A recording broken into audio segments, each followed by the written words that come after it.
მოგესალმებით, ვიწყებთ განაცემას ძიმეკასთან. დღეს ჩვენი სტუმარია სპორტული ჟურნალისტი გიორგი ზურაბიშვილი. როგორ ახარ გიორგი? კარგად, შენ როგორ?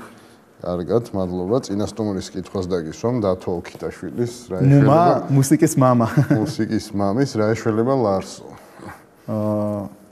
ლარს რა ეშველება არ ვიცი, მაგრამ ქართულ ელექტრონულ მუსიკას რო ოქიტაშვილი ვერ უშველის, მაგაში დარწმუნებული ვარ, ალბათ არ სჭირდება მაგის შოუ. საერთოდ ვისი ბრალია ეს ლარის ამბავი, შენ როგორ ფიქრობ? კომპეტენტური ნაკლებად თუ არ მაგ საქმეში, ეკონომიკაში, თუმცა მგონია, რომ ამ ხელისუფლების ბრალი არის გარკვეულწილად და ასევე არის ალბათ იმ გლობალური პოლიტიკის შედეგიც, რაც ზოგადად ხდება ჩვენს რეგიონში, რადგან სხვა ფულის ერთეულებიც ეგეთ რაღაც არ გამყარდა, როგორც ვიცი. დღევანდელ ქართულ სპორტულ ჟურნალისტიკაზე რას ფიქრობ? დღევანდელ ქართულ სპორტულ ჟურნალისტიკაზე საკმაოდ მძიმე მდგომარეობაა ზოგადად, როგორც ალბათ ყველა სფეროში ამ პროფესიონალიზმის ნაკლებობა არის. საერთოდ სპორტს ჩვენთან ძალიან აგდებულად უყურებენ. ბევრი ტელევიზია რაღაც მეორე ხარისხოვანად თვლის სპორტს, ძალიან ხშირად არის ესეთი რაღაც, რომ შენ თუ სპორტს აკეთებ, ესე იგი სხვა რაღაც კარგად არ გამოგივიდა, თქო პოლიტიკაში ვერ გაიქაჩე და ამიტომაც აკეთებ სპორტს და ამ სპორტს უყურებენ რაღაც მეორე ხარისხოვანად. ალბათ ამის ბრალიც არის, რომ ძირითადად ის ადამიანები, რომლებიც ამ სპორტულ სფეროში არიან, ნაკლებად რაღაც заინტერესებულები არიან ამ სფეროს რაღაც განვითარებით და თუმცა არის რამდენიმე კერა, სადაც ძალიან მაღალი დონის სპორტული ჟურნალისტები მუშაობენ, იგივე სილკზე, ჩემი აზრით, საკმაოდ კარგი კომენტატორები მუშაობენ. აი ვინ მოგწონს? ბიძინა ბარათაშვილი მომწონს ძალიან, მომწონდა ვახო გეგელიას საყვანილი მატჩები, რომელსაც სამწუხაროდ დღეს აღარ მიყავს რეპორტაჟები. უცხოელი კომენტატორები არიან ძალიან საინტერესონი, ჩემს მათი მოსმენა. აი პოპოვი არის ასეთი კომენტატორი, რომელსაც ფორმულა 1 მიყავს და ძალიან მაგარი კომენტატორია, ასევე გამოვყოფ Tour de France-ის კომენტატორს, რომ Tour de France როგორ რაღაცაა, რომ 2 საათი მიდიან ველოსიპედით და შეიძლება არაფერი არ მოხდეს და იმდენად განათლებული ეს ადამიანი, იმდენად იცის ადგილები, რომ ისე გადის ეს 2 საათი პრაქტიკულად ვერც გაიგებ. ასევე სნუკერის კომენტატორი არის სინიცინი, ძალიან მაგარი კომენტატორი. ვინ არ მოგწონს? ვინ არ მომწონს? ჩემგან ალბათ დაუხერხული იქნება, ეხლა მაინც კოლეგიალურობის ამბავში მაინც თავ შევიკავ. თუმცა არიან ახლა რა თქმა უნდა კომენტატორები, რომლებიც არ მომწონს. აი რას გამოაცხადებდი ყველაზე დიდი სიხარულით? აი ხალხს რას ეთყობ? ყველაზე დიდი სიხარულით, ამ მგონი ბანალური უნდა ვიყო, გამოაცხადებდი, რომ სოფლიო ჩემპიონები გავხდით ქართველები. რაში? ნებისმიერ ჯერ ფეხბურთის სოფლიო ჩემპიონობა ალბათ ყველაზე მასშტაბური რაღაცა ალბათ ფეხბურთში.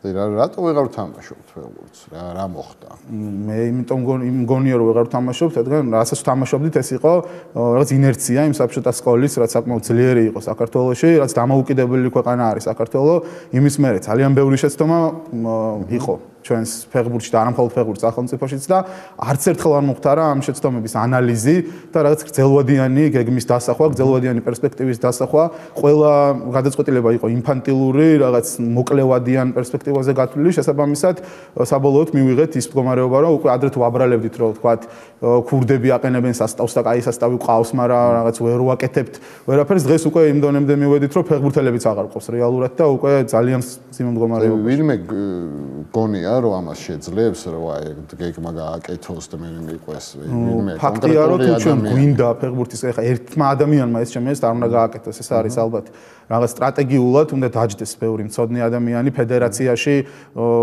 ან სამინისტროში ხარ უცის, უფრო ალბათ მაინც ფეხბურთის მხრივ ფედერაციის პრეროგატივა არის, უნდა დაჯდეს ხალხი და გაიწეროს, აი ყველა ლაპარაკობს, ხო, აი ბავშვთა ფეხბურთის განვითარება, რაღაც, მაგრამ რეალურად კონკრეტულს არავინ არაფერს არ ამბობს და უნდა გაიწეროს გრძელვადიანი პერსპექტივა ამის. ბევრი მაგალითი არსებობს სხვადასხვა ქვეყნიდან, ყველგან სხვადასხვა მიდგომა აქვს და ჩვენ უნდა ავიღოთ ისეთი, რომელიც ჩვენ გარემოს შეესაბამება ყველაზე მეტად და აუცილებლად უნდა მოხდეს გრძელვადიანი რაღაც სტრატეგიის შემუშავება. კაი, შენი საყვარელი კალათბურთელი ვინ არის? ჩემი საყვარელი კალათბურთელი იყო სტივ ნეში, რადგან ის დავიწყე ბავშვობაში კალათბურთის ყურება, მაშინ ყველაზე მაგარ ფორმაში იყო ნეში და რა თქმა უნდა, ეხა ჯორდანი ალბათ როგორც ყველა კალათბურთის მოყვარულის ფეხბურთელი. ზიდანი არის ფეხბურთელი ერთხმად, ბერკამპი ასევე. და პოლიტიკოსი? საყვარელი პოლიტიკოსი? საყვარელი პოლიტიკოსი არ მყავს ნამდვილად, ზოგადად პოლიტიკოსობა ვთვლი, რომ რაღაც მოვალეობა უფრო უნდა იყოს ადამიანის და შესაბამისად, კარგი პოლიტიკოსი მგონია, რომ უფრო ანუ უნდა იყოს, პოლიტიკოსი უნდა იყოს კარგი. და ფეხბურთელი მაინც ესთეტიკასთან არის კავშირში, და რაც ესთეტიკურია. შენი აზრით, ვინ არის ყველაზე უნიჭო ქართველი მომღერალი? ბევრი არის ასეთი. ერთმანეთს ეჯიბრებიან ალბათ, რომელი გახსენდება მაინც? კონკრეტულად ყველაზე უნიშო სიმღერა შემიძლია თქვა, ბედინა და პატარა გიო. მე მგონი ეს არის ყველაზე ცუდი სიმღერა საქართველოს ისტორიას რაც ახსოვს. ხო და აი ბოლო დროს ეს საკლუბო ცხოვრება ძალიან იმასხნა რა ქვია, გააქტიურდა და მასიური გახდა. რამე შენიშვნები ხო არ გაქვს, აი ეს რაც მასიური გახდა, ცოტა რაღაც ხარვეზებიც ზოგადად მე ვფიქრობ, რომ ძალიან კარგი არის ბოლო პერიოდში რაც ხდება. მე პირადად ძალიან აქტიურად დავდივარ კლუბებში, ძალიან მომწონს. ზოგადად ხა საქართველოს და ქართული საზოგადოების პრობლემაა, რომ ტრენდული ხალხი ვართ ძალიან, ანუ რაღაც ვისაც რა მოწონს, შემდეგ ხალხი იმას აყვება და ჩვენთან რეალურად პრობლემა არის, რომ ხალხს თვითონ თავისი აზრი არ აქვს ძალიან ხშირად, გემოვნება ჯერ ბოლომდე ჩამოყალიბებული არ აქვს და ეს არის მაინც ალბათ თავი პრობლემა და კიდევ ის, რომ სათანადოდ ვერ აფასებენ სამწუხაროდ ჩვენთან მუსიკოსებს, დიჯეებს, უხდიან ძალიან პატარა ჰონორარებს, თუმცა ეს იმათი ბრალი არ არის, ვისაც კლუბები აქვს საბოლოო ჯამში, ყველაფერი მაინც უფრო ცელ რაღაც სტრატეგიულ განვითარებამდე მიდის და მაგრამ უნდა აღვნიშნო რომ იგივე ხა ჩვენ რეგიონთან შედარებით სადაც ცხოვრობ ძალიან წინ ვართ და ძალიან განვითარებული არის ჩვენ ძალიან ბევრი კარგი მუსიკოსია, კარგი დიჯეია და ამ ხრივ საწუწუნო არ გვაქვს თუმცა კლუბები ცოტაა ნამდვილად და აი რამდენი პროცენტი დადის შენი აზრით კლუბებში მუსიკის მოსასმენად და საცეკვაოდ? სამწუხაროდ ცოტა, ხო, აი ესეც არის პრობლემა. მაგას გულისხმობ, მაგ ხრივ რა პრობლემებს ხედავ. ხო, ძირითადად ეხლა ამაზე არ ვამბობ, რომ ეს მაინც საზოგადოების პრობლემა უფრო არის, ვიდრე კონკრეტულად ელექტრონული მუსიკის, ჯერ ვერ გამოვედით მაინც რაღაც ბნელი პერიოდიდან. ადამიანებს აქვს სამწუხაროდ ბევრს ძალიან რაღაც ვიწრო არეალი ინტერესების და ეხლა როდესაც კლუბში დადიხარ თქვა გოგოს დასაკერათ ან რაღაც უფრო რაღაც ამხრივ ეს კლუბურ ცხოვრებას რეალურად ეხა არც უხდება და არც არის კლუბი იმისთვის რომ რეალურად ეს ხდებოდეს. რა თქმა უნდა მთავარი მომენტი არის მუსიკა და მუსიკის მოსასმენად უნდა დადიოდე კლუბში. მე პირადად მაგისთვის დავდივარ. აი ყველაზე უცნაურ ადგილას რა თქონია სექსი? სექსი ყველაზე უცნაურ ადგილას არ მქონია ზოგადად ისეთ უცნაურ ადგილებში სექსი. კარგი. აი რომელი სიტყვა გაღიზიანებს ან ფრაზა? კეთყვი. რომელი ფრაზა მაღიზიანებს?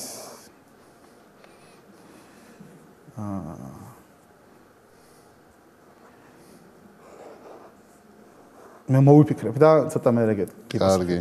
კარგი. აი ნაციონალურმა მოძრაობამ რა გააკეთა კარგი და რა გააკეთა ცუდი? ნაციონალურმა მოძრაობამ კარგი გააკეთა ის რომ რაღაც მომენტში განავითარა ქვეყანა და ამოიყვანა იმ ჭაობიდან რომელშიც იყო რეალურად შევარდნის პერიოდში ყველამ კარგად რაც ხდებოდა ქვეყანაში და იმასთან შედარებით პროგრესი აშკარა იყო ყველანაირი მიმართულებით და ცუდი გააკეთა ის რომ რაღაც პერიოდის განმავლობაში რა შანსიც ჰქონდა ამ ხელისუფლებას ის შანსი ვერ გამოიყენა უფრო გაუტკბა მაინც ძალაუფლება და ცადა რომ უფრო ავტორიტარული რეჟიმის გზით წასულიყო ვიდრე ნამდვილი დემოკრატიული გზით რამაც საბოლოოდ მიგვიყვანა იმ ცუდ შედეგებამდე რომელიც ბოლოს მივიღეთ აი შენი აზრით აქვთ შანსი რომ თქვა ისევ დაბრუნდნენ ხელისუფლება რა უნდა მოხდეს მე არ ამგონია რომ ნაციონალები დაბრუნდნენ ხელისუფლებაში იმიტომ რომ საზოგადოებაში უკვე ძალიან ნეგატიური დამოკიდებულება არის და არ ამგონია რომ ნაციონალები დაბრუნდნენ თუმცა აუცილებელია რომ გამოჩნდეს რაღაც ძალა ახალი რომელიც განაგრძობს ქვეყნის განვითარებას იმიტომ რომ მე ესე მგონია ხა ნაციონალების დროს ჰქონდა იდეალური შანსი საქართველოს აი 2003 წლის მერე რომ რეალურად ძალიან განვითარებულიყავით და რომ არ მოხდა ეს ბოლომდე დღეს უკვე ძალიან რთულია აი ამის მერე უკვე მძიმე ნაბიჯებით მივიწევთ. ვინ მიგაჩნია მესამე ძალად? ვინმე ხედავ? ჯერჯერობით ძალიან რთულია ამის თქმა. ზოგადად მოიკოჭლებს ჩვენი პოლიტიკური სივრცე, ჩემი აზრით, საღათმოაზროვნე ადამიანებით. ხა 1-2 ადამიანი რა თქმა უნდა არის, მაგრამ ისე რომ რაღაც კონკრეტული პარტია რო თქვა, ესე მე ვერ ვიტყვი. და აი ქართულმა ოცნებამ რა გააკეთა საერთოდ? აი რაც გამოყოფთ. ქართულმა ოცნებამ რაც ბევრი არაფერი არ გაუკეთებიათ. ერთ-ერთი რაც გააკეთა, რაც თვალსაჩინოა ეს არის რომ ის ცუდი რასაც ნაციონალები აკეთებდნენ, იმას აღარ იმეორებს და აღარ აკეთებს, ნუ ამას დიდი მონდომება ალბათ არ ჭირდებოდა, ნებისმიერი გააკეთებდა ამას და ასევე ჯანდაცვის მხრივ მე ვფიქრობ რომ კარგი არის რაღაცები წინ მიდის, მე ესე მგონია, მაგალითად ეხა CES პროგრამა რაც შემოდის არის ძალიან კარგი.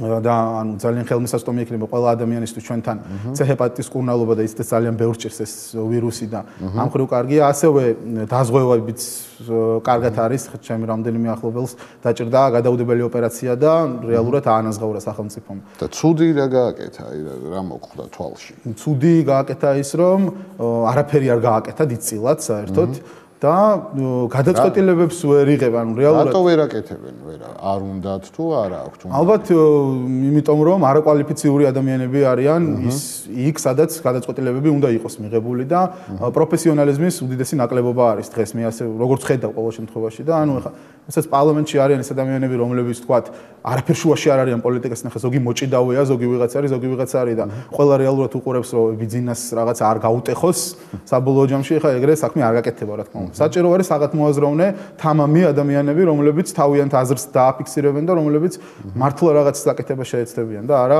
უბრალოდ ყოფი აი შენ პოლიტიკოსის შვილი ხარ დათოსი და სახში რას გელაპარაკება კმაყოფილია თავის კოალიციის დიდწილად არ არის კმაყოფილი დიდწილად არის მე ზოგადად ხეს კონკრეტულად შიდა პარტიულ საქმიანობაზე არ ვლაპარაკობ თუმცა ეხლა ზოგადად ქვეყანაში რო ცუდი მდგომარეობაა ეს ფაქტია და ბევრი რამეა გამოსასწორებელი და ბევრი რამეა გასაკეთებელი კაი. შეიძლება წამათობ ხოლმე სხვა თემებზე, ხანახან არ ემთხოვა ჩვენი აზრი, ხანახან ემთხოვა, ანუ ის მომენტი არ არის, რომ რაღაც ზუსტად იგივე აზრზე ვიყო ყველაფერთან დაკავშირებით. თუმცა ძალიან ხშირად და უფრო მეტად ჩვენი აზრი ემთხოვა. ყველაზე უცნაური სადღეგრძელო რა მოგისმენია? ძალიან ბევრი სადღეგრძელო მომისმენია, უცნაური, უამრავი სადღეგრძელო მომისმენია, უცნაური, ერთი კონკრეტულის გამოყოფა. აი ხა ესე მიჭირს, მაგრამ ზოგადად ვფიქრობ, რომ ეს სადღეგრძელოს კულტურა ჩვენთან, ანუ რაც არის, კარგი არის, მე ეს მიმაჩნია სადღეგრძელო, მაგრამ ისაც ხდება ხოლმე მე ამ სადღეგრძელოების პროცესში, ეს უკვე რაც ხდება და ეს საქართველოს გვახასიათებს ეს რაღაც სუფრული პატრიოტიზმი, რაც ძალიან გამაღიზიანებელი არის. და უცნაური სასმისი რა გინახავს? უცნაური სასმისიც ბევრი მინახავს. გადატენილი თოფი მაგალითად, ფეხსაცმელი ცელოფანიც, ეს რო არის ფაილები, ეგეთი რამეც მინახავს. ფაილით აი ეს, ჯიბიდან გაუძლიათ ის და ეს ფაილით დაულევ. სამწუხაროდ ესეთი რაღაცები გვახასიათებს. ხო, აი ტაქსისტებზე ვლაპარაკობდი და რა გახსენდება, რა მოუყოლიათ ისეთი განსაკუთრებით. საერთოდ რაზე გელაპარაკებია? ტაქსისტები ძალიან უცნაურ თემებზე, როგორც ყოველთვის. დღეს მაგალითად ხა აქ მოვედი, ტაქსისტი იმხელა იყო, რომ ღიპით ატარებდა ეს მანქანას. საჭეს ესე ამოძრავებდა. რა ძალიან ბევრი უცნაურ რაღაც. ზირთად ტაქსისტებს მე მინდა ხოლმე რომ დაველაპარაკო, ისეც კომუნიკაბელური ვარ და სულ მაინტერესებს ხოლმე აზრი. და ნუ ამ ბოლო დროს ეს დამჩევდა რომ აი რა კაი თბილი ზამთარია ხო რაღაც კარგია რომ თბილი ზამთარია და არა ეს არ არის კარგი ზამთარი უნდა გავდეს ზამთარში უნდა იყოს ყინვა ემა რატო ხო ამ თბილია და ხო შეიძლება რომ თბილი ზამთარი იყოს და უკეთესი იყოს ტაქსისტებზე სულ მახსენდება ძალიან მაგარი ფილმი ჯიმ ჯარმუშის Night on Earth და საქართველოში რო გადაიღო მე მგონი კიდევ უფრო მაგარი გამოვიდოდა ეგ ფილმი ხო ღმერთის თუ გწამს კი ღმერთის გწამს ხო და რა არის ქრისტიანობა შენთვის ну, რა თქმა უნდა, ეს ძალიან ინტიმური თემაა, ყველას თავისი აზრი აქვს. მე არ მჯერა რომ ღმერთი არის რაღაც ბაბუ, რომელიც ზის და რაღაც პიროვნებაა, რომელიც რაღაც განკარგავს. მე მჯერა კრეაციის აქტის, რომ არარსისგან არსი გაჩნდა და არაფრისგან რაღაც შეიქმნა და ამას ყველა ვარიანტში რაღაცა მიზეზი აქვს და რაღაცა მის გამოიწვია და მე მჯერა სიყვარულის და მე მგონია რომ ღმერთი არის უნივერსალური ენერგია, რაც არის სიყვარული, კაცმოყვარეობა და ქრისტეს სიმჯერა, ქრისტეს გზის მჯერა და მგონია რომ ადამიანისთვის ყველაზე სწორი და იდეალური გზა არის ის გზა, რომელიც ქრისტემ გაიარა. ხო და რატო ესმით ქართველებს უკუღმა ეს გზა? რა ვინ აწვდის ამ ინფორმაციას? ძალიან ხშირად არის რომ თუნდაც ეკლესიური პირებიდან მოდის არასწორი ინფორმაცია, ძალიან ხშირად არის რომ ოჯახშიც რაღაც არასწორად არის ჩამოყალიბებული სტერეოტიპები. მე მგონი ჩვენ უბრალოდ კრიტიკული აზროვნების ნაკლებობა გვაქვს და ჩვენ თვითონ არ გვიყვარს აზროვნება. ხო, ეხლა ეს ბუნებრივი მოთხოვნილება ადამიანის რომ იყოს ცნობის მოყარე, დასვას შეკითხვები, ჩვენთან ძალიან ხშირად სამწუხაროდ რაღაც ბრმად ჯერათ რაღაცეების და იმის გაგონებაც და რაღაც ფიქრიც კი არ უნდათ რომ შეიძლება რაღაც აი რისი ბრალია ეგ? ძალიან მიჭირს ამის თქმა რეალურად რაღაც უფრო ფსიქოლოგების თემა არის ალბათ მაინც. უფრო ღრმა ფესვებში უნდა წავიდეთ. ეხლა დღევანდელი პრობლემა არ არის, ალბათ საბჭოთა კავშირის დროინდელი პრობლემა არის უფრო და იმ ბნელმა პერიოდმა, რომელიც იყო იმ დროს, დიდი გავლენა იქონია სხვა შორის ცოტა ხნის წინ წავიკითხე აკამორჩილაძის წიგნი ჩრდილი გზაზე. და ყველას ურჩევა რომ ეს წიგნი წაიკითხოს, იმიტომ რომ ზუსტად ამაზე არის წიგნი, როგორ განვითარდა ქართული ხალხის მენტალიტეტი საბჭოთა კავშირის დროს და როგორი ცხოვრებით ცხოვრობდა საქართველოს რეალურად და არა როგორც საბჭოთა ქვეყანა და ძალიან საინტერესო და ნამდვილად. დამთრგუნველი წიგნიც არის ცოტა. კარგი, აი შენთვის საინტერესო ადამიანები ვინ არიან დღეს? ჩემთვის საინტერესო ადამიანები საქართველოში თუ ზოგადად სამყაროში? ჩემთვის საინტერესო ადამიანები ძირითადად არიან ჩემი მეგობრები, რომლებთან ერთადაც სიამოვნებს დროის გატარება, ურთიერთობა, თავისუფალი ადამიანები არიან ჩემთვის საინტერესო ადამიანები. პირველ რიგში და ანუ თუ ვინმე ისეთი არის, რომელსაც არ ვიცნობ, ყოველთვის დიდი ინტერესი მაქვს ხოლმე და დიდი სურვილი მაქვს ხოლმე, გავიცნო ეს ადამიანები, დაუმეგობრდე და რაღაც საერთო თემები გამოვნე. ხო და შეუულია არავისუფალს ადამიანებს შექმნან თავისუფალი ქვეყანა. არა, არ შეუძლია. აი 21 საუკუნეში საქართველოსთვის ვინ გააკეთა ყველაზე ბევრი შენი აზრით? 21 საუკუნეში საქართველოსთვის ყველაზე ბევრი ვინ გააკეთა? პოლიტიკოსი ნამდვილად არ არის ეს ადამიანი, ვინც გააკეთა. პოლიტიკოსს გეკითხები. ხო. ქვეყნისთვის რთულია ამის თქმა, რომელიმე ადამიანის გამოყოფა. აკამურჩილაძე ერთ-ერთი არის ჩემი აზრით, რომელიც არის თანამედროვე ქართულ ლიტერატურაში უდავოდ ჩემი აზრით საუკეთესო მწერალი და ბოლო პერიოდში ძალიან კარგი წიგნები აქვს, ძალიან სიამოვნებს ხოლმე ამ წიგნების კითხვა. სხვა ადამიანები, რავი, ხელოვნები, მუსიკოსები, მე ზოგადად თან უფრო ფიქრობ, რომ საზოგადოების ცნობიერების ამაღლება და განვითარება უნდა მოხდეს ასეთი გზებით და არა ვთქვათ რაღაცა ავტორიტარული გზებით, რომლებიც ხელოვნურად გარდაქმნის საზოგადოებას, უფრო მგონია, რომ შიგნიდან უნდა შეიცვალოს ხალხი, შიგნიდან უნდა შეიცვალოს მენტალიტეტი, კულტურული გარემო და ყველა ის ადამიანი, რომელიც ჯანსაღი გარემოს დამკვიდრებას ცდილობს, ბუნებრივად და თავისი ცხოვრებით და არა რაღაც გადაწყვეტილებებით, მე მგონია, რომ ყველას საკმაოდ დიდი როლი აქვს ამის განვითარებაში. ირაკლი ჩარკვიანს გამოვყოფთი, რომელიც მე ვფიქრობ, 21 საუკუნე არ არის, მაგრამ მისი ეს რაღაც გავლენა და მისი ეს ენერგია დღემდე გადმოყვა ამ ქართულ საზოგადოებას და ძალიან ბევრი ადამიანი კიდევ ამის ინერციით თავისუფლად აზროვნებს და ეს ნამდვილად კარგი არის. ვისგან აიღებდი ინტერვიუს? და რას კითხავდი პირველს, აი საშუალება რო გქონდეს ვისგან? ცოცხალი ვინც არის თუ გინდა არ იყოს ცოცხალი. სოკრატესთან მექნებოდა დიდი სიამოვნებით, აი შენი გადაცემის ფორმატში საუბარი. რას კითხავდი? თავარი კითხვა რა იქნებოდა? აბსოლუტურად ყველაფერს კითხავდი, ძალიან საინტერესო იქნებოდა ალბათ. კრუიფთანაც დიდი სიამოვნებით გავაკეთებდი ინტერვიუს, იმიტომ რომ კრუიფი არა მხოლოდ როგორც ფეხბურთელი, როგორც მოაზროვნე და ფეხბურთის, ვთქვათ, ფილოსოფოსი ძალიან საინტერესოა ჩემთვის ერთ უდიდესი. შენ გაქვს ნათარგმნი ძალიან კარგად სხვა შორის მისი წიგნი ფეხბურთის ფილოსოფია და ყველას ურჩევ წაიკითხოს, ნამდვილად საინტერესოა. და აი ქართველებიდან ვის ჩამოართმევდი, აი ვთქვათ ისტორიული ფიგურებიდან ქართველ. 16 აყაიშვილთან საუბარი ძალიან მესიამოვნებოდა.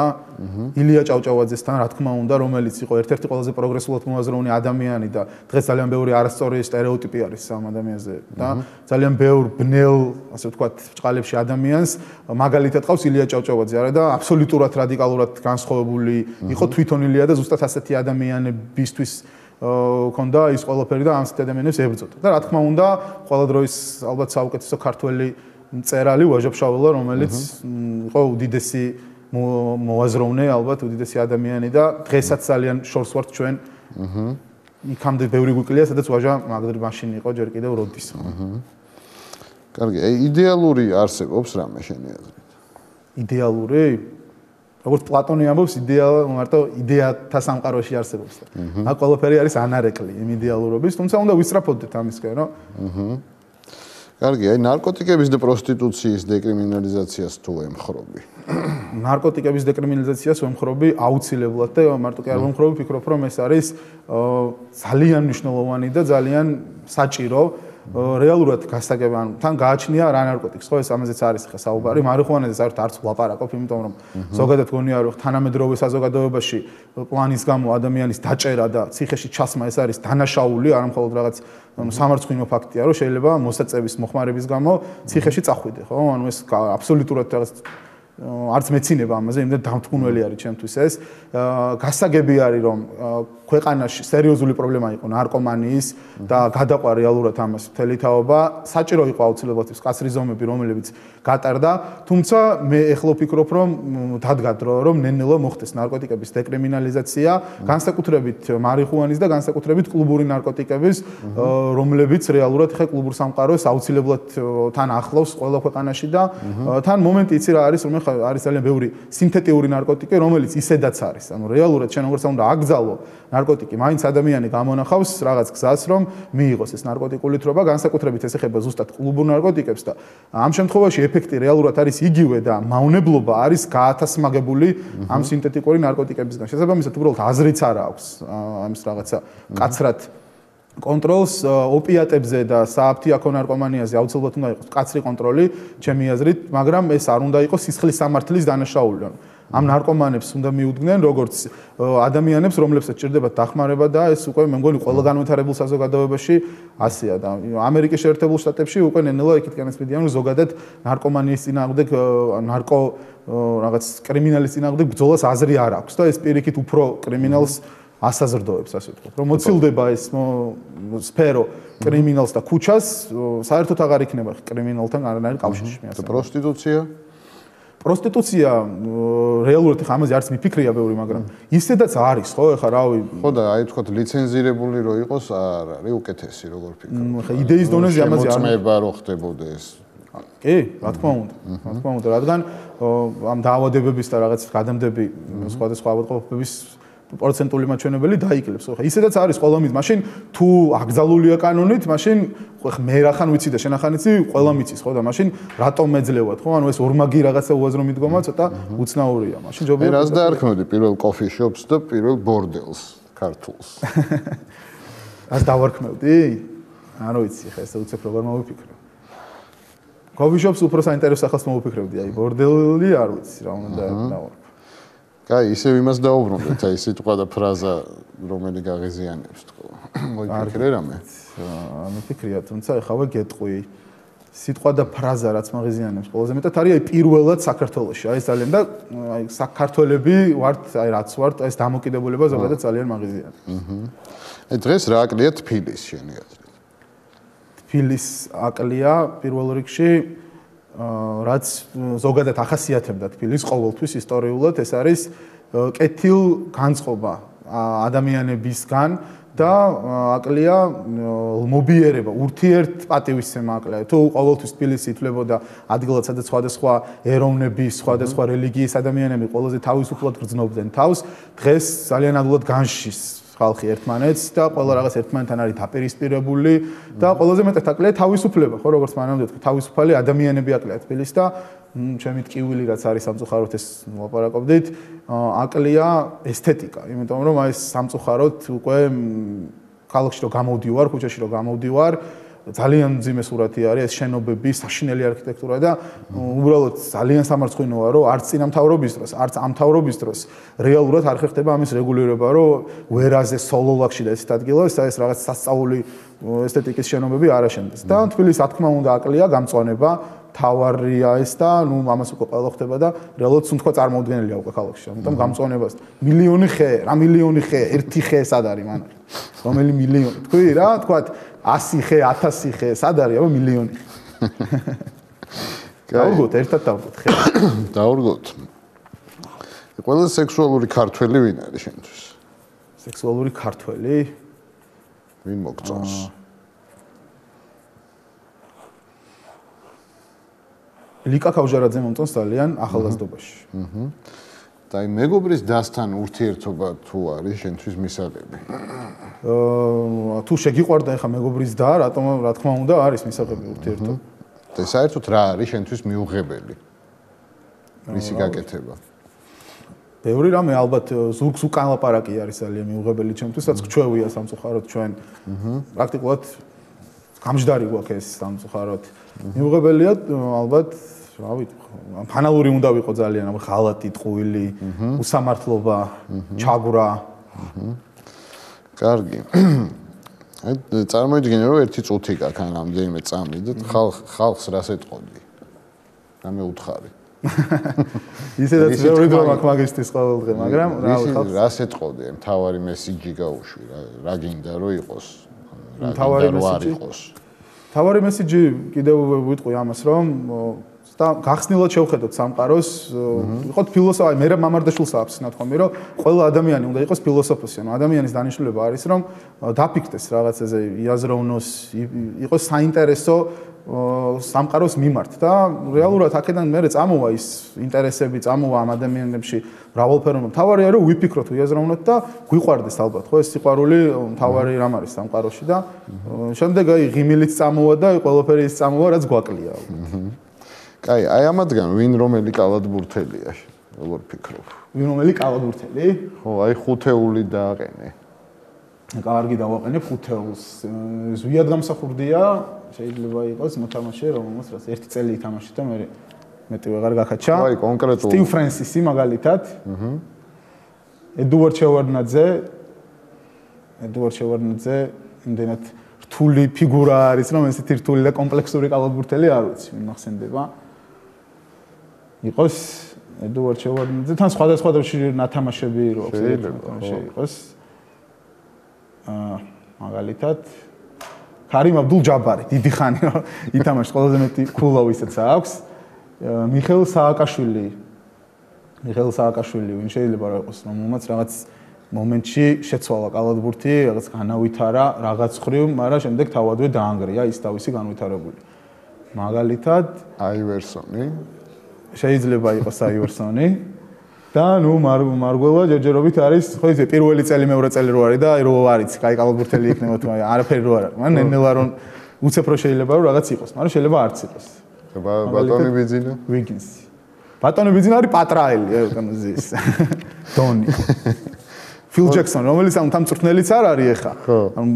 გენერალური მენეჯერია ნიუ-იორკ ნიქსის, ანუ ის არ უნდა რომ მწვრთნელი იყოს, იმიტომ რომ თქვა რაღაც არ გამოვიდეს ნიუ-იორკს, მერე თავისი სახელის გაფუჭება არ უნდა, მაგრამ ანუ იქ მაინც არის და თვითონ მართავს. აი, შეგიძლია რა შენ სტილში რამე კომბინაცია გაათამაშები.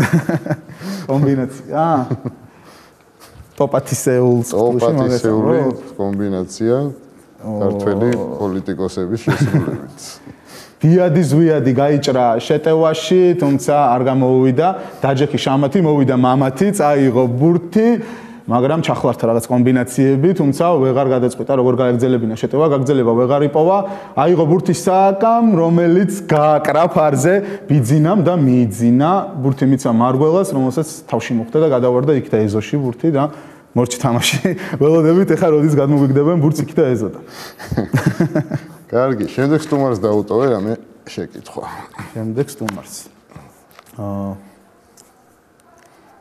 შემდეგ სტუმარს დაუტოვებ ასეთ შეკითხვას. ყველაზე მეტად რა უნანია ცხოვრებაში? ანუ აი რა მომენტში ქონია სინანულის გზნობა ყველაზე მეტად? ძალიან დიდი მადლობა რომ მოხვედი. ერიკი დიდი მადლობა მოწესრიგეთ. მადლობა.